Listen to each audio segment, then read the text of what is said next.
the founders of the process model, and I'm going to take a few minutes just to talk to you about the basic concepts of this process map or process model.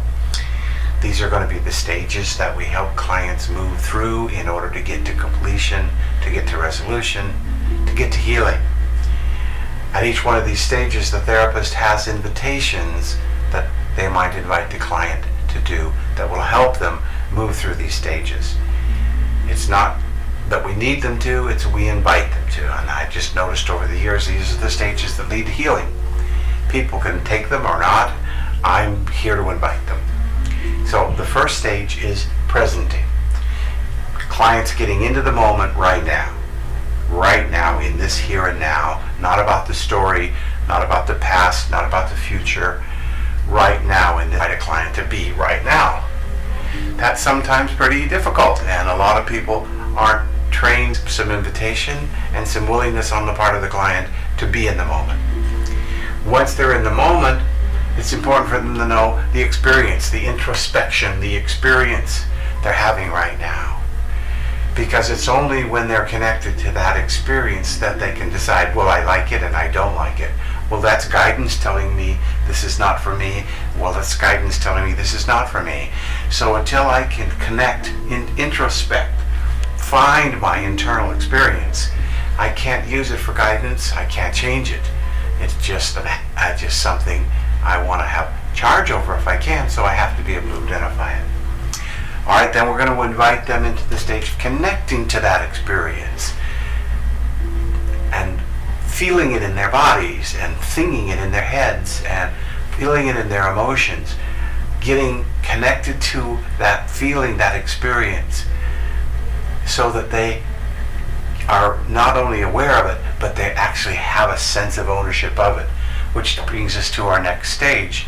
Because a lot of clients may not want to own that experience as theirs, or they may say, that's not my experience, or that's my experience as being indoctrinated in me, or that's the experience that someone else is responsible for creating in me. And until we can help the client own that they're creating that experience, they can't change it. The good news is when you're having an experience and you own it, you can change it. So that's the fourth step, to get to ownership.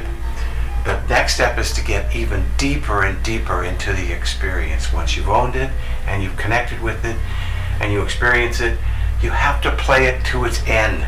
You have to play the experience out to its completion. That's why it's hard and scary for some people, because nobody wants to go back into the wound or back into the trauma or back into the negative experience, because they don't believe they can come out on the other side. And they can't come out on the other side unless they step into it. It's like, here's the storm. I feel the storm. I'm stepping into the storm. I've got to step into the storm, and I've got to stand by and survive the storm without changing it. That's me moving into and through the storm out the other side. When I do move out the other side, I'll be transcended through the storm. I'll be able to hold this space for the storm, and I can say, okay, that's the storm, the wound raging in me, and I'm this container and I can hold it. And it doesn't define me anymore. It doesn't control me anymore. It's still here maybe. It still wants to invite me. And yet I sense a bigger place to stand where I can hold it and allow it to play itself out. Because allowance is the key to healing. And resistance is the key to not healing. So all of these stages require allowing the presenting of the experience, the introspection of it, the connection to the experience, the owning, the deepening, the transcending. All of those stages, as they occur, I get closer and closer to completion. I get closer and closer to getting past or getting into a new perspective.